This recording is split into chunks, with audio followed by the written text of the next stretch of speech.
Muy buenos días, queridos hermanos. Es un placer estar aquí con ustedes en una nueva oportunidad, un desafío. Gracias a las damas que estuvieron orando por mí, que no me desmayara aquí.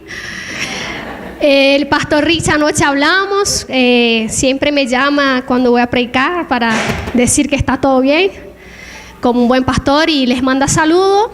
Y bien, no es casualidad, pero prácticamente lo que el Espíritu le ministró a él también me ministró a mí, y nosotros vamos a hablar de temas muy parecidos.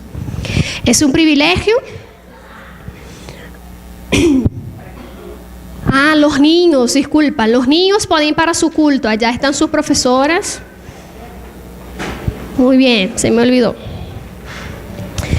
Es un privilegio, nunca el que lleva la palabra del Señor, yo creo que le puede faltar el temor y la responsabilidad en anunciarla, porque mi deseo es que así como Dios habló a mi corazón, le habla a lo de ustedes. En esa tarde de hoy, nosotros vamos a reflexionar un poco sobre lo que es ser iglesia. ¿Qué significa ser iglesia? Y cómo podemos demostrar al mundo el perdón y la gracia que nosotros hemos recibido de Dios. Para eso nosotros nos basaremos en el libro de Hechos, como dijo Diana. Pero quiero que presten atención a algunos detalles que les voy a dar del libro de Hechos. Hechos fue escrito por Lucas y es un libro histórico y narrativo. Así que yo no puedo sacar conclusiones solo al leer ese libro. Yo tengo que sacar principios derivados de estas narraciones, y es eso que nosotros vamos a hacer el día de hoy. Vamos a ver cómo la iglesia primitiva, los primeros cristianos empezaron a reunirse, qué pasó, cómo fue que empezaron a repartir todo y vivir juntos en comunión. Mi propósito de esa mañana no es decir, así como algunos cristianos radicales, que debemos volver a la práctica de la iglesia primitiva, a vender todo y dar a los pobres. No es mi objetivo en esa mañana, hasta porque la palabra de Dios no nos dice eso. Pero déjeme decir que esa iglesia que impactó al mundo y que nosotros somos productos de ella, tenía muchos defectos, muchos errores.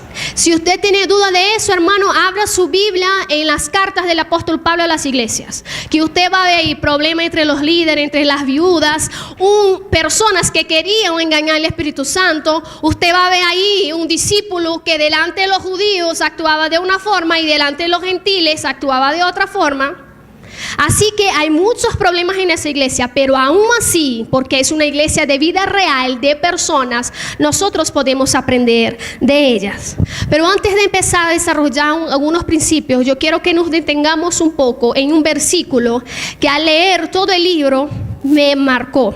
Me recuerdo mucho de Anaís. Hay una frase, quien la conoce, ella te lo va a decir, que cuando escuchó la primera vez la frase, ¿cuál es? Inagotables provisiones. Anaís, cuando escuchó esa primera vez esa frase, le impactó. Cuando yo al leer esa frase en el libro de Hechos, impactó mi vida. Y es esa, del versículo 23, capítulo 11. No abran sus Biblias, solamente escuche. Dice así: cuando llegó, vio la gracia de Dios y se regocijó y exhortó a todos que con propósito de corazón permaneciesen fieles a Dios. Este pasaje nos está hablando de cuando Pedro, después de tener un sueño, una visión de que Dios le decía, vaya a Antioquía y predique a los gentiles, y Pedro fue allá, y ¿qué pasó? Los gentiles recibieron a Jesús. Y si ustedes no saben, mis hermanos, en esa época, en la mente judía, solo los que eran dignos de recibir las bendiciones del Señor eran el pueblo judío. Entonces los demás discípulos se enojaron. No les gustó. Pedro les tuvo que contar todo lo que pasó y ellos entendieron. ¿Qué hicieron? Mandaron a Bernabé. Cuando llegó allá, dice la palabra de Dios, vio la gracia de Dios en ellos y se gozó. Esa palabra, vio la gracia de Dios en ellos, marcó mi vida y me hice preguntar, ¿estoy viviendo yo de una forma que las personas ven en mí la gracia de Dios? Y mucho más allá, estamos viviendo como iglesia de una forma que la gente que está afuera nos está viendo, está observando y está viendo evidenciado, reflejado, demostrado la gracia de Dios. Y es por eso que en esa tarde de hoy he titulado nuestro sermón como una iglesia que da evidencia de la gracia de Dios.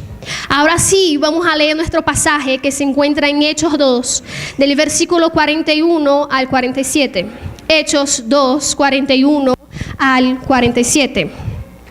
Dice así: así que los que recibieron su palabra fueron bautizados y se añadieron aquel día como 3,000 personas.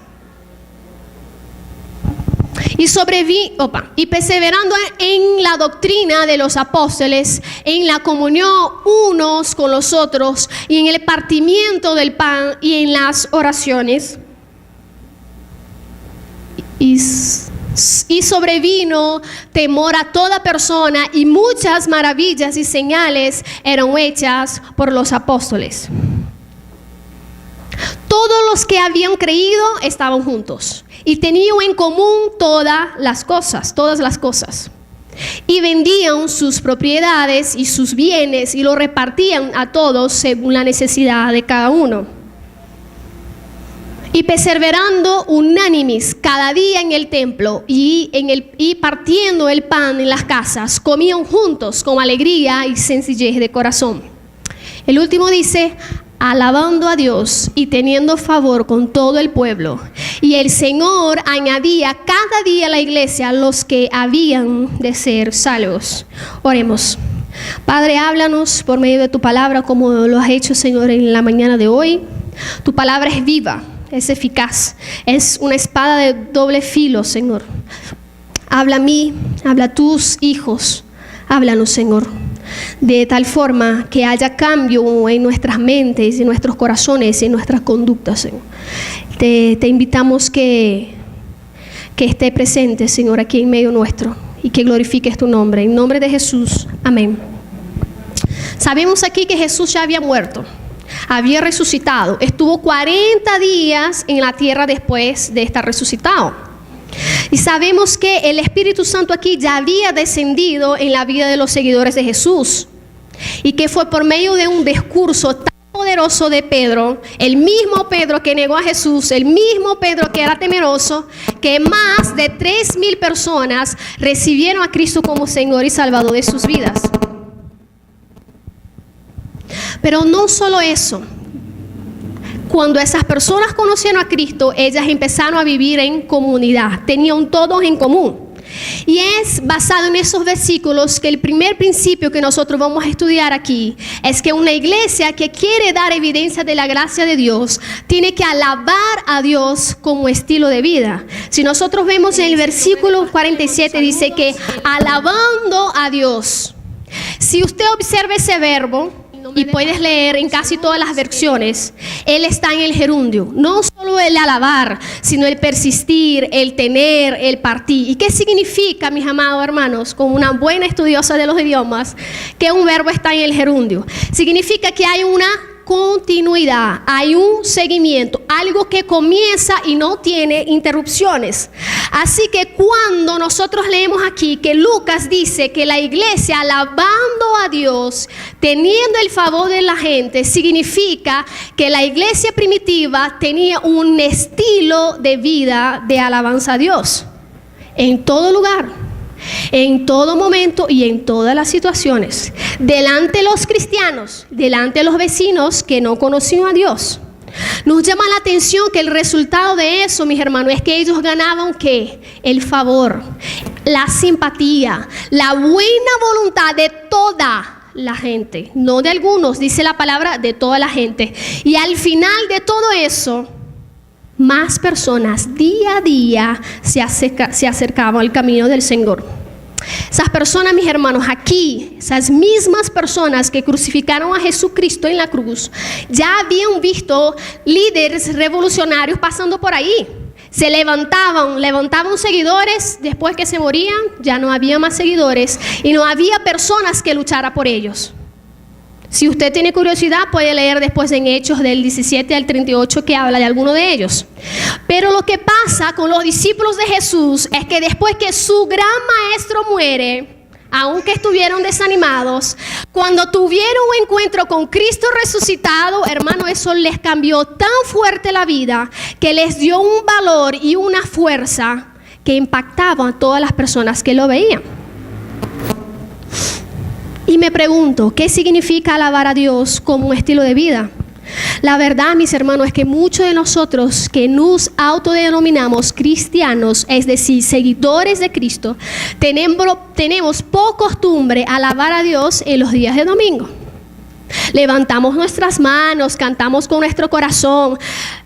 Llena mi vida. Me duele cantar eso porque Dios, el Espíritu Santo, no es una agua que me va a llenar.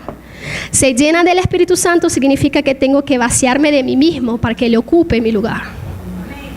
Si nosotros adoramos a Dios los domingos, cantamos, nos saludamos y volvemos para casa. Se acabó, hasta ahí. Muchas veces nuestros compañeros de trabajo, nuestros amigos y, para ser más complicado, nuestras familias no saben que nosotros y no ven nosotros que tenemos a Cristo en nuestras vidas. No reflejamos la gracia de Dios. La palabra aquí, mis hermanos, no está hablando de ritos ni de religiosidad, o mucho menos de la ropa que yo he visto, hasta porque yo tengo que alabar a Dios también con eso. Por eso que me puse así bonita. No se parece conmigo, pero bien, me esforcé. Con el lenguaje, porque hay algunos evangélicos que ellos no hablan 3 palabras sin hablar Jesús, en nombre de Jesús está amarrado, no sé cómo dice. Pero no es eso, no está hablando de religiosidad, está hablando de un estilo de vida, caminar diario, que se refleja la gracia de Dios. Aquí quiero contarles una historia. Había un hombre que murió joven. Su esposa no era cristiana, pero hicieron el velorio ahí en la iglesia que él congregaba. Como era de costumbre, algunos hermanos pasaron adelante y empezaron a decir algunas cosas y a hablar sobre qué le parecía el difunto, ¿no? El señor que había fallecido. La esposa no era cristiana, pero obvio estaba ahí en el velorio. Pasa el primer hermano y le dijo unas palabras de consuelo a la familia, la esperanza cristiana, y dijo: el Señor fulano para mí es un ejemplo de fe, de humildad, de dominio propio. Y el segundo pasó así con mucho dolor y dijo: el hermano para mí es un ejemplo de bondad, de mucha paciencia, porque me recuerdo, hermanos, cuántas veces yo he fallado y ese hermano me aconsejó. El último pasa, mis hermanos, ese hermano que está aquí significa para mí un ejemplo de cómo alabar a Dios. Y de repente, mientras el hombre hablaba, su esposa se para y empieza a retirarse del templo. Y todos la empiezan a mirar y las señoras fueron atrás de ella. ¿Qué pasó? Cuando ella les mira así como un poco confusa y molestia, y dice: seguramente yo me equivoqué de velorio, porque ese hombre del cual usted está hablando no es el mismo hombre que vivía conmigo en mi casa. Esa historia nos causa risa. A mí me dio risa. Imagina, yo ahí muerta y se para Mauricio: no, yo no conozco a esa mujer. Pero la verdad, hermanos, es que muchos de nosotros en algún momento parecemos a ese hombre. Debemos ser muy valientes y tener mucho valor y coraje para evaluarnos a nosotros mismos y ver si nosotros estamos reflejando la gracia de Dios con un estilo de vida de alabanza. Adoramos a Dios en el tránsito, en las colas. Los hombres alaban a Dios cuando ustedes están lejos de sus mujeres y pasa una Miss venezolana delante de ustedes, que me preocupé mucho cuando Mauricio vino a estudiar aquí, no estábamos casados, que Miss Venezuela, bonita, siempre gana de las brasileras. Alabamos a Dios. Yo conozco a muchos cristianos que no alaban a Dios con sus ojos, con sus miradas. Conozco a muchos cristianos que en el tránsito son violentos y son groseros. Alabamos a Dios, mis hermanos, en nuestras relaciones de trabajo, en nuestras casas, con la gente que realmente sabe quiénes somos. Los muchachos, los adolescentes y los jóvenes, alabamos a Dios en nuestro colegio, en nuestra universidad. Alabamos a Dios, muchachos, cuando nosotros estamos solos en la casa y no hay papá y mamá para ver lo que nosotros estamos haciendo. Alabamos a Dios con nuestra vida de noviazgo, guardando, purificando nuestro cuerpo hasta el matrimonio. La gente de afuera, mis hermanos, están viendo en nosotros una gracia y una alabanza tan evidente que se les hace fácil conocer a Dios. Yo quiero ser como ellos. Hay algo especial. La verdad, mis hermanos, es que nosotros no podemos alabar a Dios en un aspecto de nuestra vida o en un día de la semana y en los otros días alabar a mí mismo o poner yo misma el centro de las cosas o adorar al enemigo de nuestras almas, porque muchas veces es lo que hacemos. Difícil, no es difícil, pero es eso lo que la iglesia primitiva nos enseña. También nos enseña, mis hermanos, que debemos perseverar en la enseñanza de los apóstoles. El versículo 42 dice que ellos perseveraban. Lo que quiero que ustedes vean aquí es que una iglesia que da evidencia de la gracia de Dios, ella tiene que perseverar en la doctrina, en la enseñanza. Es claro que en esa época lo que se había era el Antiguo Testamento. Ellos no tenían un Nuevo Testamento. Pero lo que está hablando Lucas aquí es que la doctrina de los apóstoles era lo que Jesús había enseñado cara a cara a sus discípulos y las escrituras. Hasta porque Cristo no vino a abolir la ley, sino a cumplirla y a profundizar sus principios. Pero si nosotros analizamos el verbo perseverar en el griego, que como fue escrito en el Nuevo Testamento, gran parte del Nuevo Testamento, nosotros vamos a ver que son dos cosas: estar ocupados asiduamente o insistir. Es decir, los primeros cristianos estaban ocupados de forma muy específica y dedicada al estudio de la palabra del Señor y a las enseñanzas de Jesús. Perseverar también significa insistir pese a los obstáculos, y así como nosotros, los discípulos tuvieron que esforzarse por mantener la santa doctrina. En aquella época había creencias diferentes a las de ellos. Los propios saduceos estaban en contra de los cristianos porque no creían en la resurrección, no creían en los ángeles ni en los demonios, y los fariseos tampoco creían que Jesús era el Hijo del Dios y que había muerto y resucitado al tercer día. Así que ellos tuvieron que ponerse las pilas, como dicen los venezolanos, para mantenerse firmes. ¿Y qué doctrina era esa, mis hermanos, que está hablando Lucas? Es lo que se llama de querigma. Querigma, ¿qué es? Es el mensaje del Cristo, el Mesías, que fue muerto y resucitó para salvación de todos. Una promesa hecha por el Padre y por los apóstoles y por los profetas del Antiguo Testamento. Yo verdaderamente creo que nuestra iglesia tiene un interés genuino de estudiar la palabra de Dios. Sin embargo, debemos esforzarnos más. Al punto, mis hermanos, que ningún viento de doctrina nos haga dudar. Al punto que tengamos en la punta de la lengua la respuesta de nuestra fe y la razón de nuestra esperanza. Estudiar, perseverar en la enseñanza no es sentarse aquí y escuchar los mensajes todos los domingos, que son muy buenos. Seguramente el pastor Richard es mejor que el mío.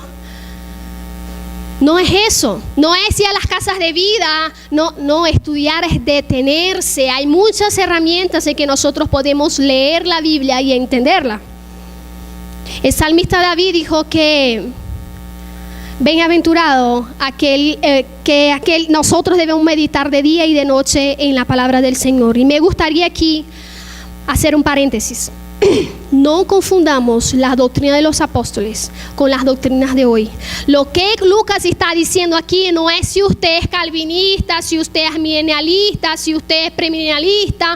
La doctrina que son buenas, la teología nos ayuda a estudiar la Biblia, pero no es ese tipo de doctrina que está hablando. Está hablando la doctrina de que Jesús, el Hijo de Dios, vino, murió, resucitó al tercer día para dar salvación a todos nosotros. Debemos perseverar en esa doctrina. Queridos hermanos, verdaderamente nosotros estamos reflejando la gracia de Dios en el estudio de la palabra. ¿Está la palabra de Dios presente en sus familias, de padre a hijo, de hijo a mamá? En los matrimonios, ¿nos detenemos para estudiar la Biblia juntos? A los hombres les gustar, las mujeres deben estar sujetas. No, estoy echando broma. Nos detenemos a estudiar profundo la palabra de Dios como familia. La Biblia es mi guía para toma de decisiones familiar, laboral, ministerial. ¿Es la Biblia mi guía? Las personas saben que nosotros tenemos una fe que razona, una fe que estudia, una fe que cree. Primero usted cree, hermano, después adquiera conocimiento, porque la Biblia también es un libro que usted puede estudiarlo como otro cualquier, pero con la ayuda del Espíritu Santo. Nosotros tenemos que ser una iglesia que tiene una fe, que cree, que razona, que piensa. A mí no me vengan a decir cualquier cosa que no está en la Biblia, porque yo tengo que estar lista para contestar y decir que no. Pero una parte que me llama la atención, mis hermanos, es el versículo 44, cuando dice que ellos tenían todo en común y que ellos vendían sus propiedades. Así que una iglesia que quiere evidenciar la gracia de Dios comparte lo todo con los necesitados. Aquí yo veo muchos problemas, porque quizá por mal estudio de la Biblia alguien se pare aquí y diga: mis hermanos, usted tiene que vender todo, porque la Biblia está diciendo eso.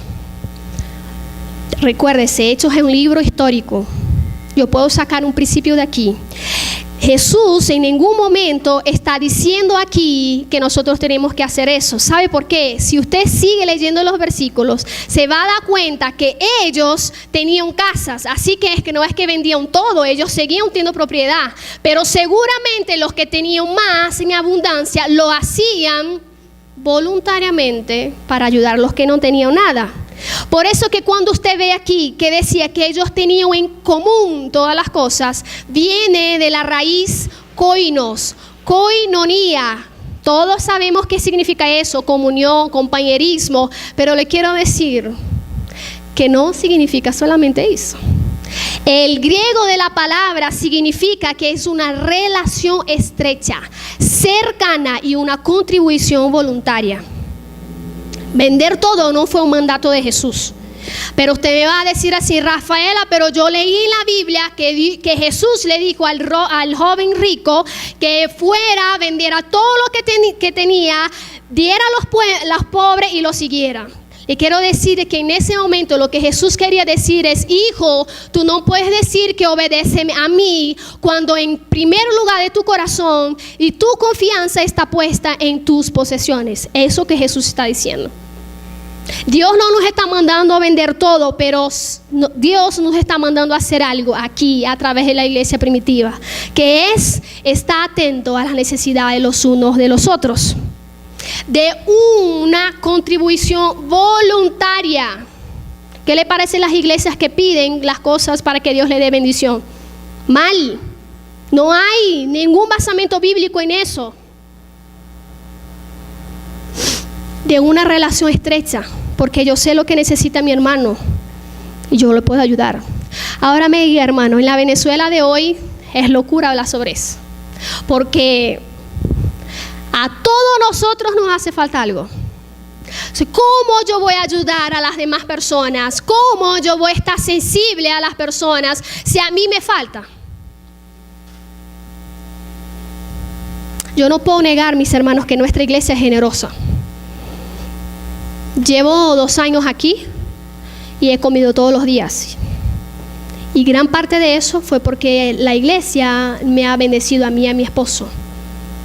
Sin embargo, la situación económica de nuestro país, espiritual, moral, demanda mucho más de nosotros. Debemos dar con alegría en medio de la escasez.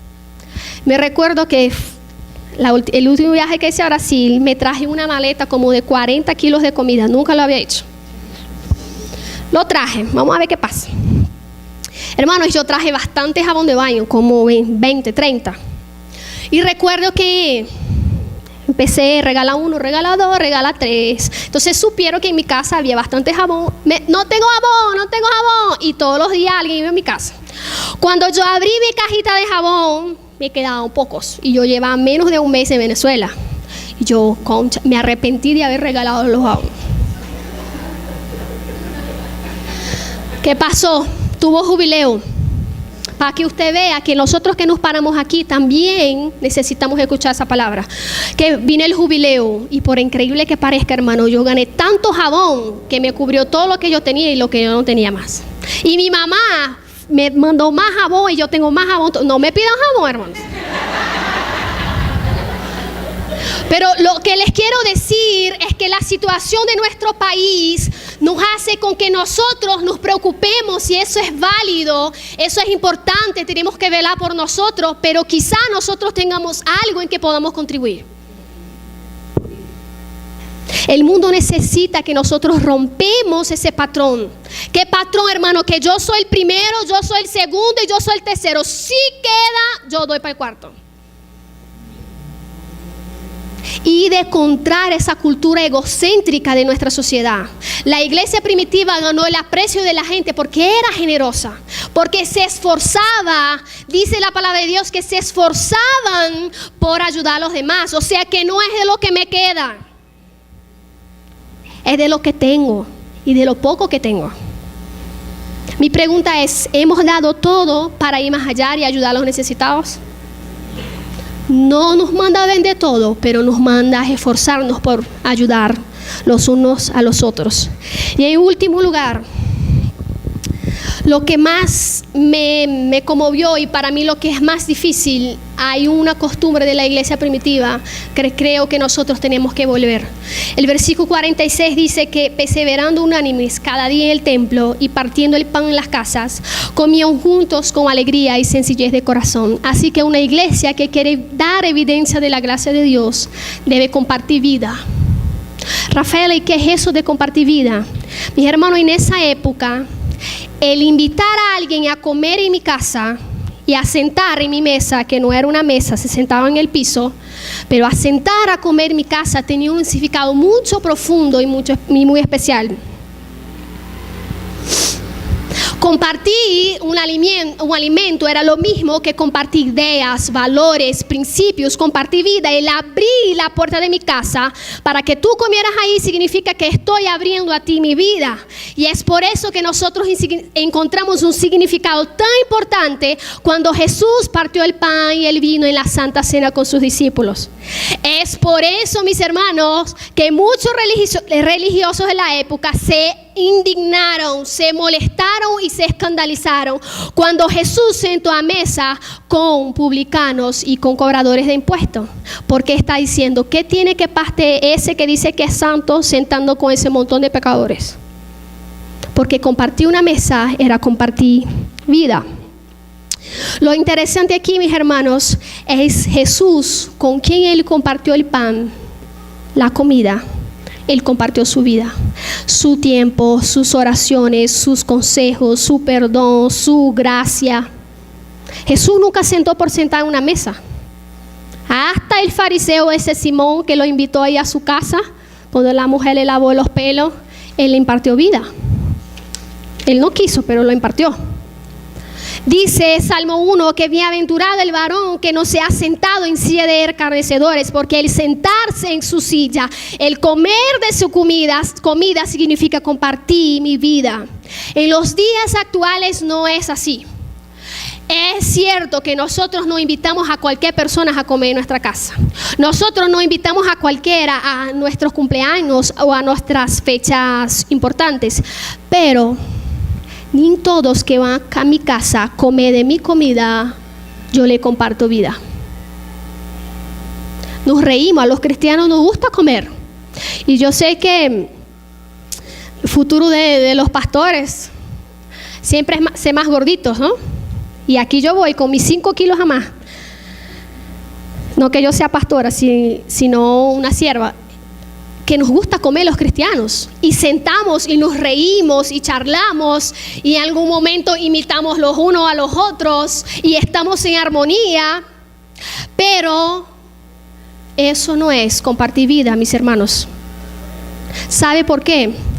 Porque el compartir mi vida imperfecta con personas imperfectas es muy difícil.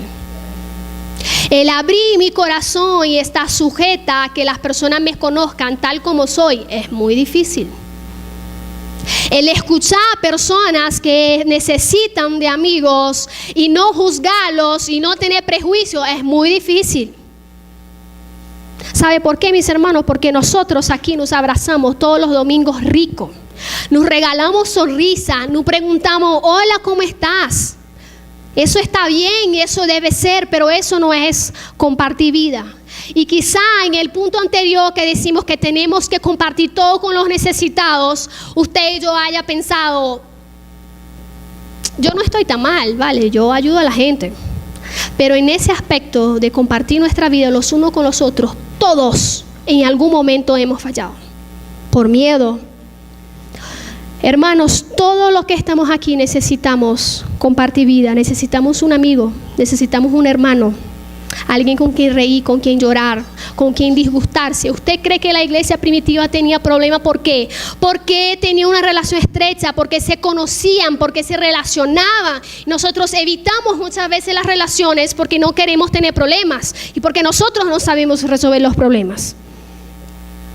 Una iglesia que evidencia la gracia de Dios debe estar sensible a compartir vida, porque quizá, mi hermano, hoy al lado de usted tenga alguien que tenga un problema que le estaba haciendo sufrir, un dolor, y nosotros muchas veces pasamos desapercibidos de esas personas, y muchas veces nosotros estamos sentados aquí y nos sentimos solos porque no hay quien comparta vida conmigo. Leí un relato para concluir de un grupo de misioneros que fue a la selva a compartir el evangelio. Llegaron allá, ellos instalaron sus cosas y en todas las noches se sentaban alrededor del fuego para compartir y para calentar las manos. Una vez ellos salieron por un largo tiempo. Cuando ellos volvieron, vieron que los monos estaban imitándoles, sentados en una ronda y calentándose las manos. Y el hombre que relató esa historia dijo que muchas veces las iglesias se parecen a estos monos. Se reúnen, frotan las manos, pero no hay fuego en la foguera. El mismo Espíritu Santo que descendió del cielo en la vida de nuestros primeros hermanos, el mismo poder, dice la palabra, que resucitó a Jesús de los muertos, opera en nosotros. Así que no hay excusas para que no seamos una iglesia que da evidencia de la gracia de Dios. No hay excusa. Porque lo que ellos tuvieron, nosotros también tenemos. Y ellos no tenían eso. Y nosotros sí, completa. Más que nunca, el mundo necesita una iglesia relevante, una iglesia que tenga voz, que tenga ejemplo, una iglesia que con su estilo de vida alaba a Dios, comparte con los necesitados, persevera en la enseñanza y comparte vida. Vamos a orar. Quiero que usted mismo, solo con Dios, se pregunte en qué aspecto usted cree que ha fallado. ¿O qué aspecto usted necesita mejorar? ¿O qué principio necesita ir más allá y esforzarse un poco más?